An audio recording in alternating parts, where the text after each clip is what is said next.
the smallest seat at the table. The station smelled like something Ryan Calloway could not name. It was not bad exactly, it was just wrong. Like the air had been cleaned too many times, stripped of everything that made it feel real. He had been breathing it for 3 days, and he still had not gotten used to it. He stood at his post near the east entrance of the main corridor, hands loose at his sides, back straight. His uniform was pressed, his boots were clean. He looked exactly like what he was, a young soldier doing his job, and nobody on the entire station gave him a second glance. That was fine. Ryan was used to that. The Galactic Concord Assembly Station orbited a pale moon called Veth Prime, far out on the edge of what most species called civilized space. It was a massive structure, part diplomatic hall, part residential wing, part symbol. 7 civilizations had built it together over 40 years. Every surface was polished. Every hallway was wide enough to fit 3 Vreth soldiers walking side by side. The ceilings were tall enough that Ryan, at 5 feet 11 inches, felt like a child standing inside it. He was 26 years old. He was from Tucson, Arizona. He had joined the military at 18, done 2 tours on contested colony stations near the Outer Rim, and had been selected for this assignment 6 weeks ago. Nobody had told him exactly why he was chosen. The letter just said he had the right profile. He figured that meant he was quiet and did not cause problems. The human delegation to the Concord was small. There were 9 of them total, 3 diplomats, 2 intelligence officers, and 4 security personnel, which included Ryan. They occupied a wing at the far end of the station's residential level, a set of rooms that were clean and functional, and just slightly too cold, because the temperature had been set for Kaldor comfort, and nobody had thought to ask the humans what they preferred. Lieutenant Dana Mercer was the senior officer on the security detail. She was 34, from Portland, and had the kind of steady, unreadable face that made people nervous when they tried to read her. She had briefed Ryan on the first day with 3 sentences. Watch the corridors, log anything unusual, and don't make noise. He had nodded. She had moved on. The alien delegations were something else entirely. The Vreth were the ones Ryan noticed first, because it was hard not to. They stood nearly 9 feet tall, with 8 limbs, 4 used for walking, 4 used as arms, and skin the color of deep water. They moved slowly, but their eyes tracked everything at once. Their ambassador was a creature called Govarath, and he carried himself the way mountains carry themselves. Like nothing in the room could possibly matter to him. The Kaldor were leaner than the Vreth, but faster. They had hard, ridged skin along their backs and arms, natural plating that could stop a blade. Their security officers watched Ryan the way adults watch a small dog wandering too close to a road, not threatened, just mildly waiting to see what would happen. The Ossian Collective sent 3 representatives who communicated partly through color shifts in their skin. Ryan had been given a basic translation guide, but it was dense, and he had only gotten through half of it. There were others, too. The Marathi, who were small but ancient, and spoke with a precision that made every sentence feel like a contract. The Velhar, who smelled faintly of iron and kept their faces covered. Each species had its own history, its own technologies, its own reasons for being here. And then there were the humans, in their 2 cold rooms at the far end of the hall. The pre-session briefing happened on the second morning. It was a standard meeting, agenda review, security protocols, timing for the main ceremony. Ryan stood near the back wall with the other security personnel. Most of them were twice his size. One Vreth guard near the door was so large that his shoulder was level with Ryan's head. It was Govarath who said it. He was speaking to the Kaldor ambassador, but he was not quiet about it. His translator ran the words into standard without any softening. The human presence is noted, Govarath said. Provisional as agreed, a gesture of inclusion. He tilted his great head slightly. They live less than a century. They require chemical stimulants simply to stay alert. Their bodies have no natural protection against even moderate environmental stress. He made a sound that the translator rendered as something close to a polite laugh. It is remarkable they reached space at all. Several of the alien delegates responded with their own versions of amusement, some polite, some not. Ryan heard every word. He did not move. He did not change his expression. He looked at a fixed point on the far wall and breathed slowly, the way he had been trained to breathe when things got loud or difficult or sharp. He thought about his grandmother's house in Tucson, which had no air conditioning until he was 12. He thought about the summer he was 9, when the temperature hit 116, and they just dealt with it. He thought about the first time a drill sergeant had screamed in his face for 40 minutes straight, and how he had learned to go somewhere quiet inside himself until it was over. He thought about a lot of things, standing there at the back wall. None of them had anything to do with anger. After the briefing ended and the delegates filed out, one of the Kaeldor security officers passed close by Ryan. The officer glanced down at him briefly, the same glance you'd give a piece of furniture, and then looked away and kept walking. Ryan went back to his post. He stood at the east corridor entrance for the rest of the afternoon. He watched the flow of foot traffic. He noted which delegates walked which routes, which guards were attentive and which ones were not, which doorways had camera angles that could be blocked by a large enough body. He did not write any of this down. He kept it in his head, organized and neat, the way he kept most things. The station hummed around him. The too clean air moved through the vents. Far down the corridor, a group of Vreth delegates laughed at something, and the sound was deep and low, like stones rolling. Ryan adjusted his stance, checked the time, and kept watching. He had learned a long time ago that most people, human or otherwise, stopped paying attention when they decided something was not worth paying attention to. They looked, made a judgment, and moved on. It was efficient.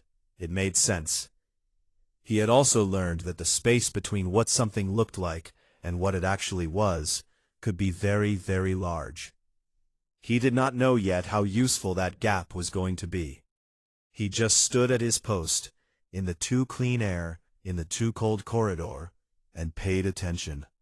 Because someone probably should. Ryan woke up before the station lights came on. That was not unusual for him.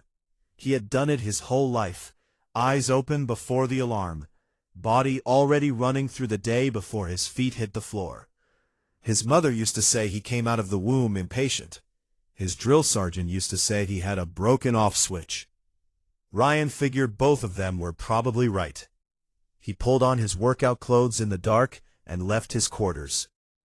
The cargo bay on level 4 was the only space on the station large enough for a human to run without getting in anyone's way. It was not meant to be a gym.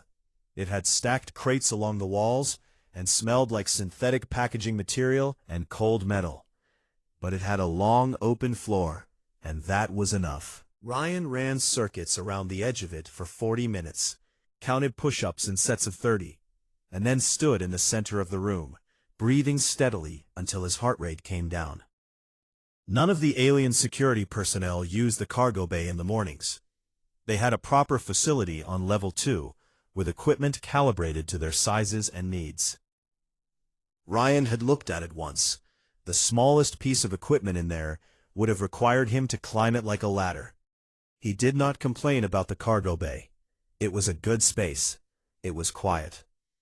By the time he showered and reached the dining area, most of the human delegation was just starting to wake up. Claire Novak, one of the 2 intelligence officers, was already at the small table, with a tablet in one hand and a cup of something hot in the other. She had short dark hair and a habit of tapping her thumb against the table when she was thinking hard. She was tapping now. Ryan poured himself coffee from the machine they had brought from Earth. The station's food dispensers worked fine for nutrition, but the coffee they produced tasted like warm brown sadness, and sat down across from her. "You're up early," he said. "I didn't sleep," she said, not looking up from the tablet. He did not ask why. He drank his coffee and let her work. Claire had flagged something the day before, a signal, partial, fragmented, that had come through one of the station's lower-frequency communication bands during the night cycle. It looked like noise if you glanced at it. It looked like something else if you stared at it long enough. She had taken it to the Concord Security Council that morning, and they had listened to her for about 4 minutes before thanking her politely and telling her it was almost certainly a ghost signal from one of the outer relay stations. She had not argued with them. She had just come back to the table and kept staring at it. Ryan watched her for a moment. "You think it's real?" he said. "I think it's worth checking," she said. "That's not the same thing." She finally looked up. They didn't want to check. He nodded slowly and finished his coffee. Later that morning he was back at his post in the East Corridor when the Kaeldor security chief, a tall officer named Selthon, came through with 2 of his staff. Selthon was the kind of being who walked into a room and immediately knew the position of everything in it. His eyes moved constantly, cataloging, measuring. He was very good at his job. He glanced at Ryan as he passed. It was a professional glance, quick, practiced, complete. Ryan could almost see the assessment happen in real time. Selthon's gaze moved from Ryan's height, to his build, to his gear, stayed for less than a second. His expression did not change. What Selthon was doing, Ryan knew, was running the scan. Every security professional did it. You looked at a potential threat, and you measured it. Size, reach, armor, weapons, bearing. You built a fast picture of what it could do, and how much attention it deserved. Ryan understood that the picture Selthon built was not very impressive. He was 5 feet 11. He weighed about 180 pounds. He had no natural plating, no venom, no enhanced senses. His skeleton was mostly calcium. His skin would not stop a moderate blade. By the metrics that most species in this station used to define a dangerous being, he was close to the bottom of the list. Selthon's report, Ryan would later find out, had classified the human security detail as non-threatening and required no special monitoring. It was a logical conclusion. It was also, in the way that mattered most, completely wrong. Because the scan did not measure how many hours Ryan had spent in the dark learning to navigate by memory. It did not measure what his pain threshold looked like after 2 tours on stations where medical support was 3 days away. It did not measure how his body responded to stress, not with panic, but with a kind of cold narrowing, everything unnecessary falling away until only the problem remained. It did not measure the stubbornness, the particular, almost mechanical refusal to stop that had gotten him through things that should have stopped him. These things did not appear on scans. Nobody had built a scanner for them yet. That afternoon, Dana Mercer found him logging his 3rd voluntary shift extension in a row. She stopped beside him and looked at the log entry without saying anything for a moment. "You keep doing this," she said. "Yes," he said. "Nobody asked you to." "No." She looked at him. He looked back at her, calm and straightforward. She had the expression she always had, steady, measuring, but something behind it shifted slightly. "Why?" she asked. He thought about it for a second. Not because the answer was complicated, but because he wanted to say it right. "Someone should probably pay attention," he said.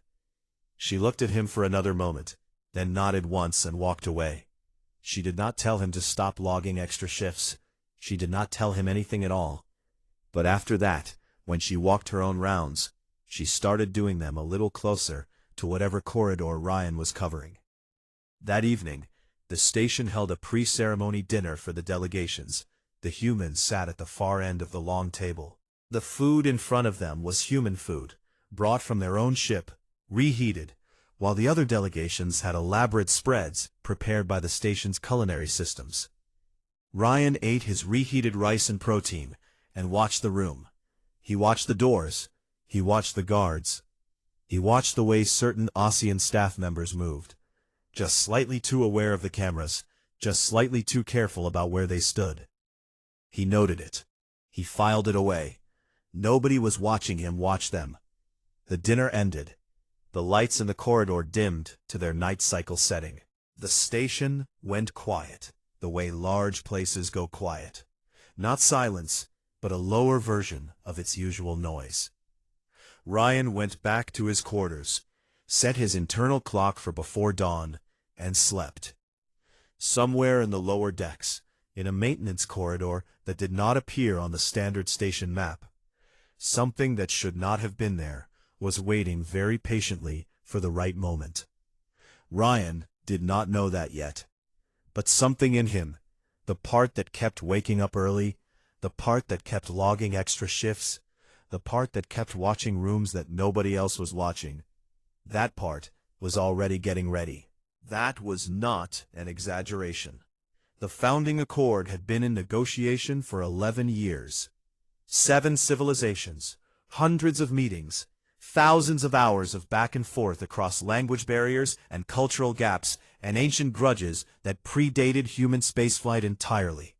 And at the end of all of it, humanity was going to sign, not as a guest, not as a provisional member, as a full partner, an equal voice in the most powerful political body in the known galaxy. The assembly hall had been decorated for the occasion. Long banners hung from the high ceiling, each one carrying the symbol of a Concord member. The human banner was at the far left, the smallest, the newest, the one that had been added last. But it was there. Ryan stood near the south wall of the hall, 2 meters from the human delegation's seated area. He was in full dress uniform. His boots were polished to a mirror shine. He had his sidearm holstered at his right hip. He looked straight ahead and kept his breathing steady. The hall was full. Every delegation had sent their senior members. The alien dignitaries sat in curved rows facing the central podium, arranged by seniority within the Concord. The Vreth were closest to the front. The humans were at the back. Even in the seating chart, the message was clear enough. Ambassador Goverath sat in the first row like a monument. His 8 limbs were folded with great ceremony. He had not looked at the human section once. Dana Mercer stood on the other side of the delegation, near the north wall. Ryan caught her eye once across the room. She gave a small nod. He returned it. The ceremony began. The Concord's presiding speaker, an ancient Marathi named Velrune, who had been alive for longer than the United States had existed, began the opening address. His voice was slow and precise, and carried the particular weight of someone who had seen too much history to be impressed by any single moment of it. He spoke for several minutes about unity and cooperation and the shared future of spacefaring civilizations. Ryan listened with one part of his mind and watched the room with the other. He noticed it before he could name it. A feeling first, a low wrongness that settled at the back of his neck like a cold hand. He had felt it before, on the colony stations, in the corridors before something bad happened. His body knew trouble before his brain caught up. He scanned the room slowly. Nothing obvious. Guards at their posts. Delegates in their seats. The ceremony proceeding exactly as planned. Then the lights went out. Not dimmed, not flickered. Out. Every light in the hall. Every screen. Every status indicator on every piece of equipment. All of it, gone, all at once, in a single hard cut to total darkness. For 1 second, the room was completely silent. Then, it started. A hiss from the ceiling vents, faint at first, then stronger. Ryan heard it and moved before he understood it, dropping below the level of the nearest table, pulling the collar of his jacket up over his nose and mouth. He did not know what the gas was. He knew it was coming from the ventilation system, which meant it was deliberate, which meant he needed to not breathe it. Around him, the hall erupted. Not in screaming, in something worse. A heavy, confused noise, the sound of very large beings losing their coordination all at once. The Vreth near the front made deep, resonant sounds of distress. The Kaldor security officers, who had moved immediately toward their posts when the lights cut, were already slowing down, their movements going thick and unsteady, like something was pressing down on their nervous systems from the inside. Ryan crouched against the wall and pulled out his personal light. A small thing, clipped to his belt. He had put it there on day 2 because the station's emergency lighting had a 3-second delay, and he did not like 3 seconds of darkness. The beam cut across the floor. He swept it left and right. People, beings, were down. Not dead, he thought. Unconscious or close to it. He could hear breathing, heavy and slow, from multiple directions. He checked himself. His head was clear. His hands were steady. Whatever was in that gas, it was not doing to him what it was doing to everyone else. He would think about why, later. Right now, he moved. His radio crackled. Static. Then Dana's voice. Tight, but controlled. "Calloway, you up?" "Up," he said quietly. "I'm on the north side. Something hit the guards. I can barely see 2 feet in front of me. What is your status?" "Clear," he said. "The gas isn't affecting me. I don't know why." A pause. "Of course it isn't," she said, and he could hear something in her voice that was not quite a laugh but was close. "All right, the diplomats?" He swept his light toward the human delegation's area. 3 figures, Ambassador Lee, the 2 senior diplomats, were on the floor, conscious but badly disoriented, not from the gas, from the fall when the lights cut. He moved to them quickly, checked each one, found no serious injuries. "Delegation is down but breathing," he said into the radio. "Not the gas, just the drop. I need you to stay with them." "Understood," Dana said. "What are you doing?"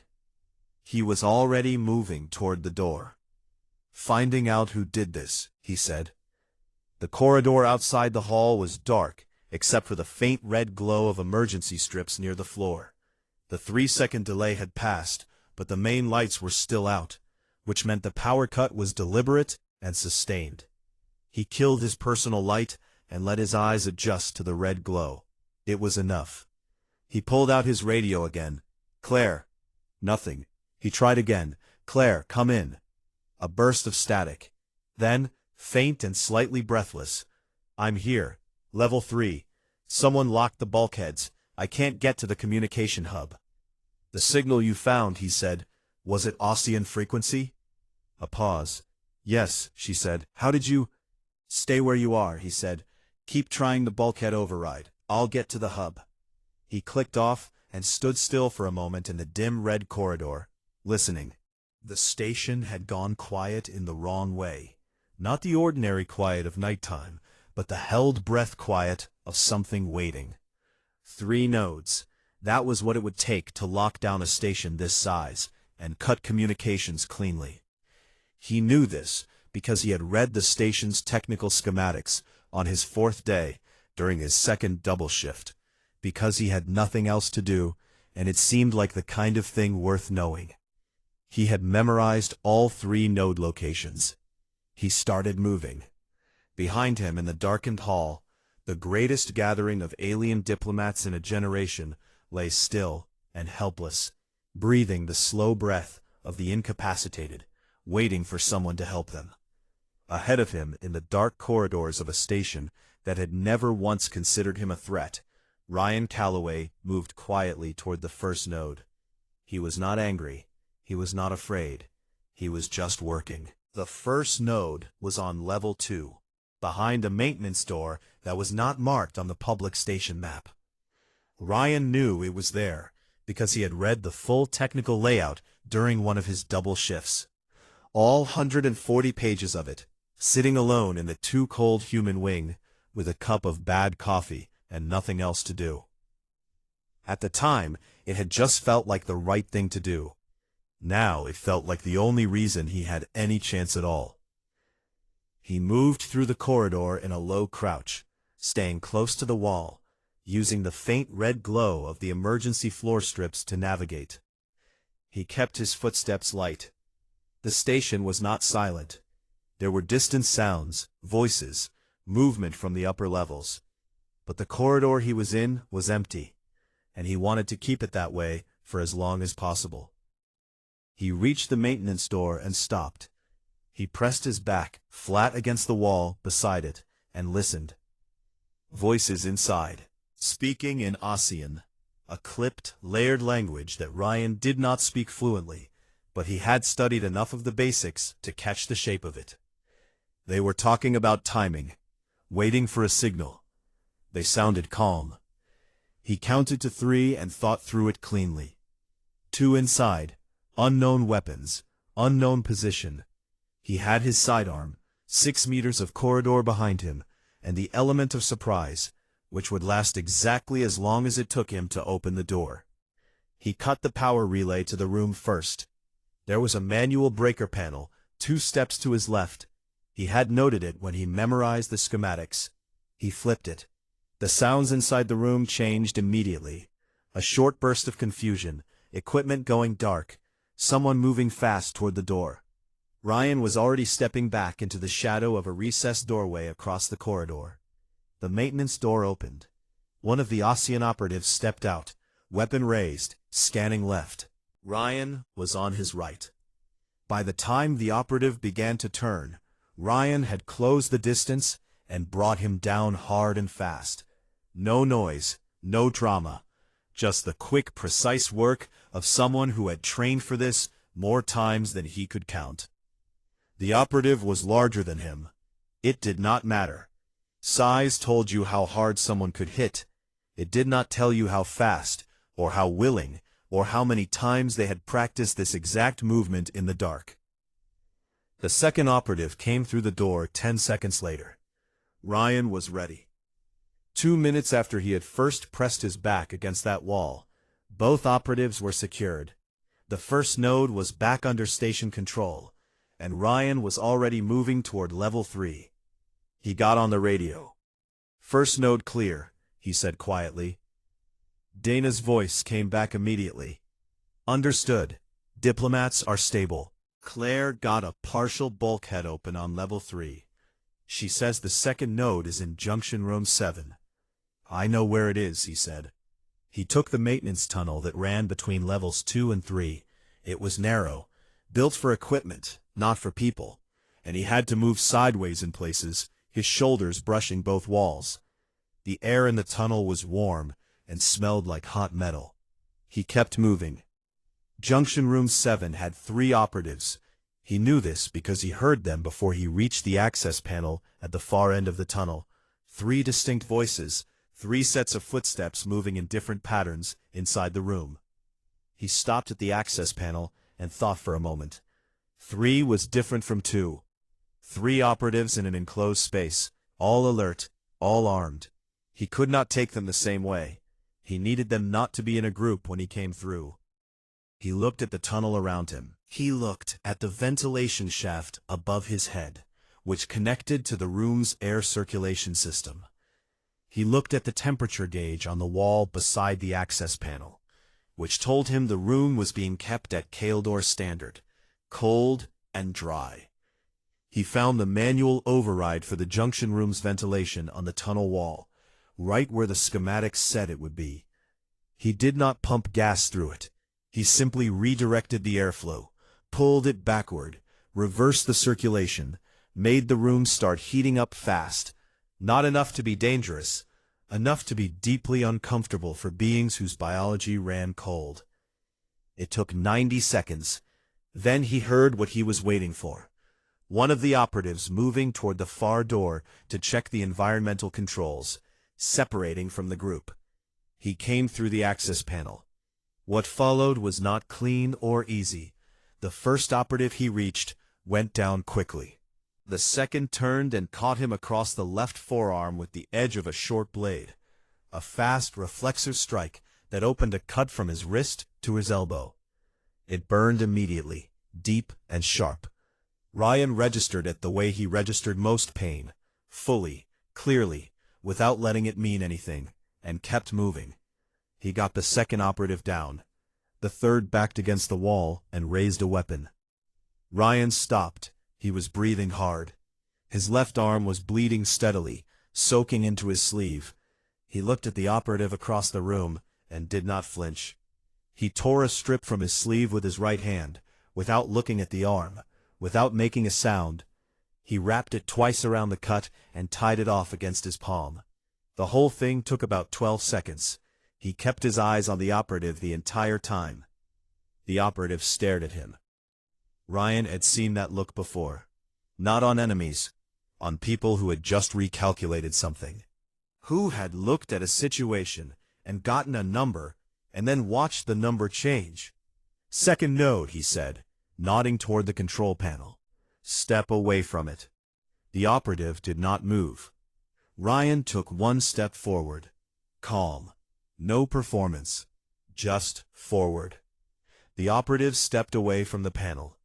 He secured the third operative, reset the second node, and updated Dana on the radio. His arm had soaked through the sleeve strip already. He replaced it with a longer piece and kept walking. The third node was on level 1, in the core of the station near the main communications hub. It was the most important one. Whoever had planned this had put their best people there.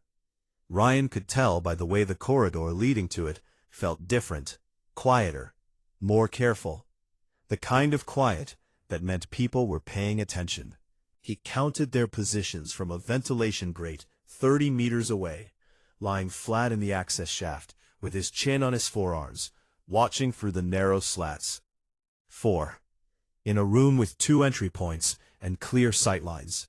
His arm was bleeding again. His back hurt from the tunnel. He had 1 magazine left in his sidearm, and a strip of torn uniform holding his arm together. He watched them for 2 full minutes. He did not rush. He did not panic. He just watched until he understood the pattern of how they moved, who watched which direction, who talked to who, where the gaps were. He found the junction for the station's internal announcement system, a relay node, right there in the wall beside him, with a manual broadcast port. He took out his radio, connected it to the relay port with a 2-pin adapter from his kit, and spoke very quietly into it. He told the 4 operatives, calmly, clearly, without any anger, exactly what had happened to the other 5. He told them the nodes were gone. He told them the hall was already coming back online. He told them that the only 2 outcomes left were the one where they put their weapons down and the one where they didn't. He explained the second outcome in a small amount of detail. Then he waited. 20 seconds of silence. Then, over the relay, he heard the sound of weapons being set on the floor. He came through the entry, secured them one by one, and crossed to the main node control panel. He input the reset sequence. He had memorized it from the schematics, the same way he had memorized everything else, and held his breath for 3 seconds. The lights came on. All of them, all at once, flooding the station with clean white light from one end to the other. Ryan stood in the middle of the room, blinking in the sudden brightness, surrounded by 4 secured operatives and 1 very dead communications blackout. His uniform was torn. His left arm was wrapped in a strip of bloody sleeve. He was fairly sure his back was going to hurt tomorrow. He found his protein bar in his jacket pocket, sat down on the floor against the wall, and ate it while he waited for someone to come find him. He had figured someone would, eventually. The medical bay on level 1 was not built for humans. The bed was too wide, the lighting too blue, and the automated diagnostic arm kept stopping halfway through its scan because its reference database did not have a complete human physiological profile loaded. A Kaldor medic named HFY worked around all of this with quiet efficiency, cleaning Ryan's arm, closing the cut with a bonding agent that smelled faintly like burned sugar, and wrapping it in a white bandage that was at least 3 times wider than necessary, because it was the smallest one on the shelf. Ryan sat on the edge of the oversized bed and let her work. His jacket was on the chair beside him, torn and stiff with dried blood. His boots were still on. He had not thought to take them off. Dana stood near the door with her arms crossed, watching him, the way she always watched things, carefully, without showing much of what she was thinking. Claire was beside her, tablet in hand, already writing her incident report. Neither of them said anything for a while. Outside the medical bay, the station was loud. Not in a bad way, in the way of a place that had been very quiet and was now full of people talking all at once, processing what had happened, trying to understand the shape of the night they had just lived through. The Concorde security teams were moving through the corridors. The 9 shattered rib operatives were in holding. The 3 nodes were stable. Communications were fully restored. 17 alien delegates who had been on the floor of the assembly hall were now sitting up or standing or being helped to their own medical facilities. All of them were alive. All of them would recover fully. None of them would have if the gas had not been calibrated wrong. If the operatives had remembered to account for the small, soft, short-lived species sitting at the back of the room. They had not remembered. It had not occurred to them to remember. HFY finished with Ryan's arm and stepped back. She looked at him for a moment with her large, pale eyes, and then she said something in Kaldor that the room's translator rendered as, "You should sleep." "I will," he said. She looked like she did not believe him. She was probably right. The door to the medical bay opened, and Ambassador Govorov walked in. He had to turn slightly sideways to fit through the doorframe. Even in a space this large, he filled it differently than everything else, his 8 limbs moving with that slow, deliberate weight, his eyes finding Ryan immediately and staying there. He crossed the room and stopped a few feet away, looking down at the human sitting on the edge of the too-wide bed, with a bandaged arm and a ruined jacket. Dana straightened. Claire looked up from her tablet. Nobody moved. Govorov was quiet for a long moment. His eyes moved across Ryan, the bandage, the torn uniform, the protein bar wrapper sitting on the bed beside him that Ryan had not thrown away yet. Something shifted in the ambassador's face. Not an expression that translated cleanly. Something deeper than that. When he spoke, his translator rendered the words simply and plainly. "How?" he said. It was not a complicated question. It was not political or formal or wrapped in the careful language of diplomacy. It was the honest question of a being who had built a complete picture of something and then watched that picture turn out to be entirely wrong. Ryan thought about it. The answer was not complicated either, but he wanted to say it right. "We have been losing fights since before we had words," he said. "Since before we had fire, or tools, or any of it. Everything on our planet was bigger than us, faster, stronger, better built." He looked at his bandaged arm for a second, then back up at Govorov. "We survived anyway, not because we were the strongest, because we would not stop. That is not something special about me, that is just what we are." Govorov was still. His eyes stayed on Ryan. "I called your kind weak," he said. "Yes," Ryan said. "I was wrong." Ryan did not say anything to that. He did not smile or nod or make it a moment. He just let the words sit in the room and be true. Govorov stood there for another few seconds. Then he turned and walked back toward the door, his great frame moving with the same slow weight, as always. At the door, he paused, without turning around. "The accord will be signed tomorrow," he said. "I will speak in favor of the human seat, not as a gesture." He paused, "as a fact." Then he walked out. Claire looked at Ryan. Ryan looked at his protein bar wrapper. Dana uncrossed her arms and let out a slow breath that she had probably been holding for about 30 seconds. "Get some sleep," Dana said. "You too," he said. She almost smiled. Then she walked out. Claire followed, still typing. Ryan sat alone in the medical bay for a while. The diagnostic arm had given up on him entirely and retracted back into the wall. The blue light hummed. His arm ached in a steady, honest way that he did not mind. Pain that came from something finished was easier than the kind that came from waiting. He thought about the signing tomorrow, about the banner on the left side of the hall, the smallest one, the newest one, about 11 years of negotiation, and thousands of hours of work by people who were not him, who had been fighting this particular fight in their own way for a long time. He had just done one night's work in the middle of all of that. He did not think it made him special. He thought it made him useful, which was all he had ever really wanted to be. He found another protein bar in his other jacket pocket. He ate it slowly in the blue light, and then finally, for the first time since the lights had gone out in the assembly hall, let himself be tired. 6 months later, in the Concorde's joint training facility on Veth Prime, a new class of security recruits ran their morning drills under the careful eye of an older Kaldor instructor. The class was mixed, 8 species represented, 12 students total. 2 of them were human. They were the shortest ones in the group by a wide margin, and the instructor had watched them carefully since the first day, trying to update the model in his head, trying to replace the old picture with the one he was actually seeing.